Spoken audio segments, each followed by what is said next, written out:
саламатсыздар ма? Мен комбикормның эконом вариантын, яғни өзімнің қолыммен даярлаған вариантын сіздерге көрсетуді жөн көрдім. Экспериментальный вариант. Ол үшін маған мінекей жоңышқаны алдырттым.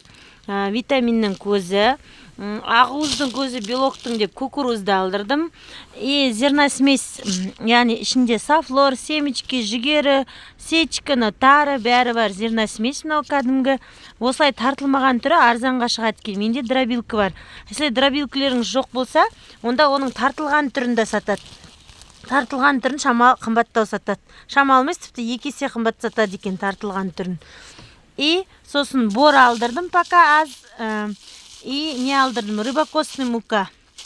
Борды жем сататын жерден емес, базарда андай адам жейтін борды сататындардан ұнтағынан алу керек екен. Сонда келісі 100 теңгеге шығады екен. Ана рыбокосный мука, ол жандай тоже керек, оны қосу керек. Но пока экспериментальды болғандықтан шамалы алдырдым. Кейін мен мынадан жартығап алдыртып қоямын. Мынау жаңа тартылған зерносместің тартылған қабы. Так, солай бұл осы вариант. Егер сіздерге бұл қиындау көріп атсаңыздар, бұны ол кезде жартығап комбикормыңызға, мынау менде комбикормдар міне. Жартығап мынау ненікі мынау? Мынадай комбикормға бөдененің несушкаларына арналған жем ғой бұл. Осыған жартығап мынадай тартылған зерносместен қосып жіберсеңіздер болады. Болмаса тартылмаған тартып қосып жіберіңіздер. Бірге бір ғой, яғни ол вариантта болады, ол оңай вариантта. Оған кукуруз қосам десеңіздер, шамалы қосуларыңызға болады. Болмаса люцернадан қосып жіберіңіздер. Жартылай комбикорм, жартылай зерносмес қылған вариантқа.